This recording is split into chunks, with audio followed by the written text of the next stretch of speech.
প্রিয় মুক্তিকামী ছাত্র জনতা, আমরা দেখতে পাচ্ছি যে আমাদের এই অভ্যুত্থান এবং বিপ্লবের পরেই দেশে অরাজকতা নাশকতা করছে ফ্যাসিস্ট এবং তাদের দোসররা। আমরা দেখতে পাচ্ছি যে বিভিন্ন জায়গায় এখন গোলাগুলি চলছে, মন্দিরে হামলা হচ্ছে এবং নাশকতা ও লুটপাট করছে।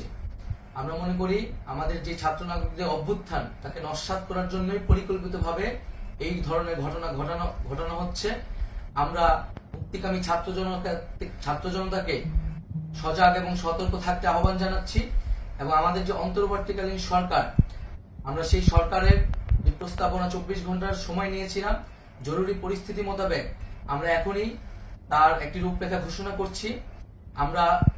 আমরা সিদ্ধান্ত নিয়েছি যে সর্বজন গ্রহণযোগ্য আন্তর্জাতিক খ্যাতিসম্পন্ন নোবেল পুরস্কার বিজয়ী ডক্টর মোহাম্মদ ইউনূসকে প্রধান উপদেষ্টা করে অন্তর্বর্তীকালীন সরকার গঠন করা হবে এবং ডক্টর মোহাম্মদ ইউনূসের সাথেও আমাদের কথা হয়েছে।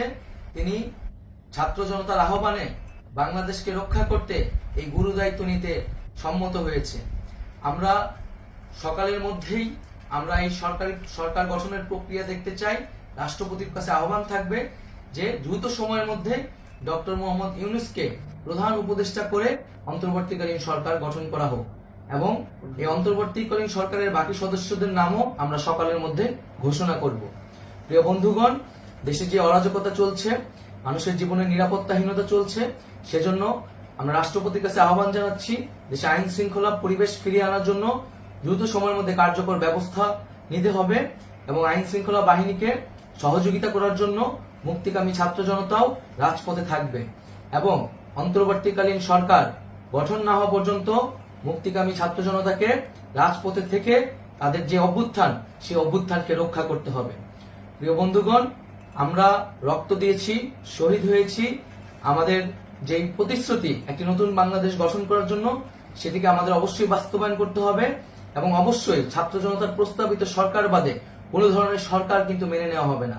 আমরা বলেছি কোনো ধরনের সেনা শাসিত সরকার অথবা সেনা সমর্থিত সরকার অথবা এই ফ্যাসিস্টদের দোসরদের কোনো বিটিম সরকার কিন্তু আমরা মেনে নিব না। কোনো গণবিরোধী সরকারকে মেনে নেওয়া হবে না। ছাত্র জনতার অভ্যুত্থানকারী যে প্রস্তাবিত সরকার, অন্তর্বর্তীকালীন সরকার, যেটা আমরা সিদ্ধান্ত উপনীত হয়েছি ডক্টর মোহাম্মদ ইউনূসকে প্রধান উপদেষ্টা করে এই সরকার গঠন করা হবে, সেই সরকারকেই বাস্তবায়ন করতে হবে অবিলম্বে।